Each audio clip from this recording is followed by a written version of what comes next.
अस्सलाम वालेकुम। आज मैं आपको बताने जा रही हूँ हज़ूर अकरम सल्लल्लाहु अलैहि वसल्लम के बयान करता बेहतरीन वाक़यात, जिसमें आज का वाक़या है नसीहत आमोज़ ख्वाब। इस वाक़े से हमें जो सबक मिलता है वो है सच्चा ख्वाब। वीडियो शुरू करने से पहले अगर आप हमारे इस चैनल पर नए हैं तो हमारे चैनल UTV प्लस को सब्सक्राइब कर दें और बेल नोटिफिकेशन को ऑन कर दें ताकि आने वाली हर नई वीडियो आप तक बआसानी पहुंच सके।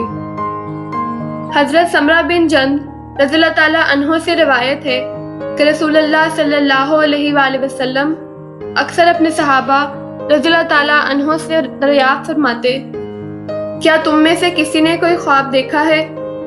रावी कहते हैं, जिसको अल्लाह चाहता वो अपना ख्वाब दरबार नबी सल्लल्लाहु अलैहि वसल्लम में बयान कर देता। चन्नाचा मामूल के मुताबिक आप सल्लल्लाहु अलैहि वसल्लम ने एक सुबह हमसे कहा, रात को मैंने ख्वाब में देखा मेरे पास दो आदमी आए। उन्होंने आकर मुझे उठाया और कहा, हमारे साथ चलो। मैं उनके साथ चल दिया। हमारा गुजर एक आदमी पर हुआ जो लेटा हुआ था। एक दूसरा आदमी पत्थर लिए उसके सर पर खड़ा था।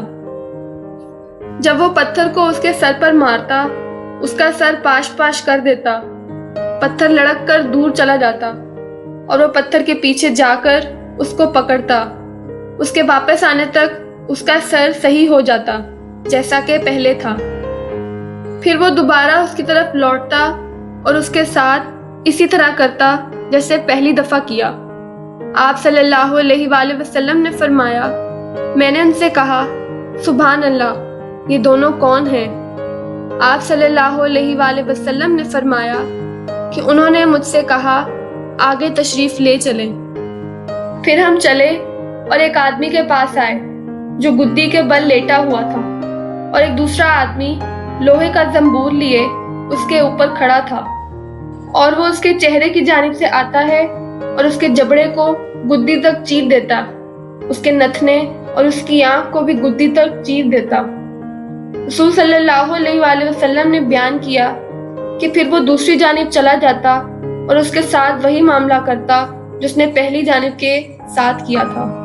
फिर वो उस जानिब से फारिग भी नहीं हो पाता था कि पहली जानिब अपने सही हालत में दोबारा लौट आती। फिर वो उसके साथ ऐसा ही करता जैसा कि पहली मर्तबा किया था। रसूल सल्लल्लाहु अलैहि वसल्लम फरमाते हैं, मैंने कहा, सुभान अल्लाह, ये दोनों कौन हैं? उन्होंने मुझसे कहा, आगे तशरीफ ले चले। अभी कुछ ना पूछिए, चन्नाचा हम चल दिए और तंदूर की मानित बनी जगह पर आए। रावी कहते हैं कि मेरा ख्याल है आप सल्लल्लाहु अलैहि वसल्लम ने फरमाया कि उसमें शोर और आवाज़ें थी और हमने उसमें झांका तो उसमें कुछ बरहना मर्द और औरतें थीं। उनके नीचे से आग का शोला उठता था और जब उनको लगता था तो वो चीखें मारते थे। मैंने उनसे कहा, ये कौन लोग हैं? उन्होंने कहा, आगे तशरीफ ले चलें। हम आगे चल दिए और एक नहर पर आए जो कि खून की तरह सुर्ख थी और उस नहर में एक शख्स तैर रहा था, जबकि नहर के किनारे एक दूसरा शख्स खड़ा था जिसने अपने पास बहुत से पत्थर जमा कर रखे थे। जब तैरने वाला तैरता हुआ उसके पास पहुंचता तो उसका मुंह खोल देता और फिर उसमें पत्थर डाल देता। रसूल पाक सल्लल्लाहु अलैहि वसल्लम ने फरमाया, मैंने पूछा कि ये कौन है? उन्होंने कहा, आगे तशरीफ ले चले। चनाचा फिर हम आगे बढ़े और एक निहायत बदसूरत आदमी के पास जा पहुंचे। उसके पास आग जल रही थी और उसे जला रहा था और उस आग के चारों तरफ दौड़ता था। मैंने उनसे पूछा, ये क्या है? उन्होंने कहा, आगे तशरीफ ले चलें। हम आगे बढ़े और एक ऐसे बाग में जा पहुंचे जो हरा भरा था और उसमें मौसम बहार के सब फूल थे। इस बाग के दरमियान एक बहुत लंबा शख्स खड़ा था, इतना लंबा कि मेरे लिए उसका सर देखना भी दुश्वार था।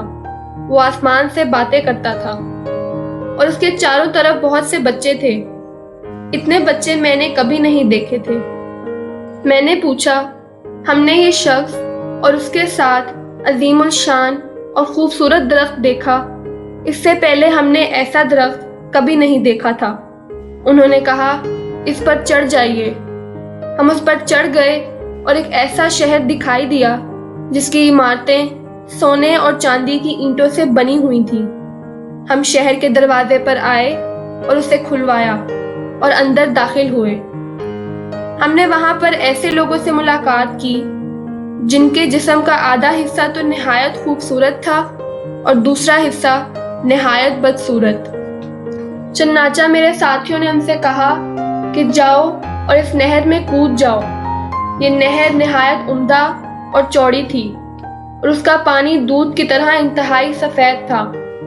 وہ لوگ اس میں کود گئے اور پھر ہمارے پاس لوٹ کر آئے تو ان کا پہلا عیب جا چکا تھا اور ان کی بدصورتی خوبصورتی میں تبدیل ہو چکی تھی۔ میرے ساتھیوں نے مجھ سے کہا، یہ جنت عدن ہے اور یہ آپ کا مقام و ٹھکانہ ہے۔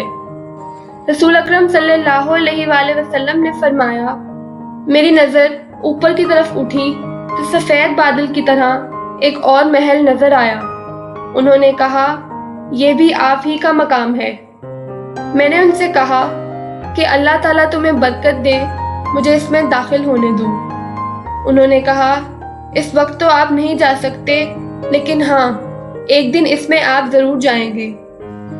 پھر میں نے اپنے ساتھیوں سے ازراہ تعجب پوچھا کہ آج رات میں نے بڑی عجیب و غریب چیز دیکھی ہے، یہ چیزیں کیا تھیں؟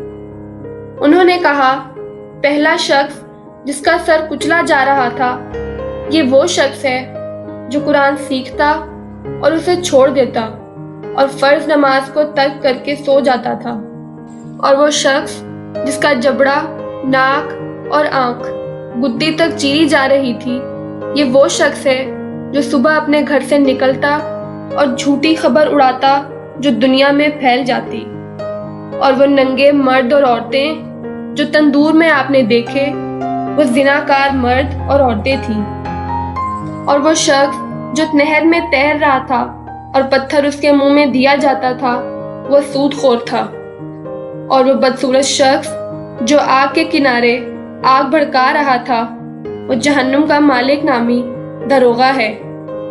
اور وہ شخص جس کا سر آسمان سے لگا ہوا تھا، وہ سیدنا ابراہیم علیہ السلام تھے، اور ان کے گرد جو لڑکے جمع تھے وہ فطرت پر مرے ہوئے تھے۔ کچھ لوگوں نے اس موقع پر رسول اکرم صلی اللہ علیہ وآلہ وسلم سے پوچھا، مشرکین کے بچے بھی اس میں داخل ہیں؟ فرمایا، ہاں، مشرکین کے بچے بھی ان میں داخل ہیں۔ اب باقی رہے وہ لوگ جن کا آدھا جسم خوبصورت اور آدھا جسم بدصورت تھا۔ تو یہ وہ لوگ تھے جنہوں نے دنیا میں اعمال صالحہ کے ساتھ ساتھ اعمال بد بھی کیے تھے۔ اللہ تعالیٰ نے ان کے گناہوں کو بخش دیا۔ اس واقعے سے ہمیں جو سبق ملتا ہے کہ سچا خواب اس لیے انسان کو دکھایا جاتا ہے کہ بندہ محفوظ ہو اور طالب حق اور محبت الہی میں اور زیادہ سرگرم کار ہو۔ ایسا خواب قابل تعبیر ہے اور اسی پر بڑے بڑے اہم نتائج مرتب ہوتے ہیں۔ کائنات کی عظیم ترین ہستیاں انبیاء علیہ السلام ہیں، جن کے خواب حقیقت میں وحی الہی ہوتے ہیں۔ وہ جو خواب میں دیکھتے وہی روز روشن کی طرح نمایاں ہوتا اور بیداری میں اسی طرح رونما ہوتا۔ اگر آپ کو یہ ویڈیو پسند آئے تو اسے لائک کریں اور ہمارے چینل UTV Plus کو سبسکرائب کر دیں۔ شکریہ۔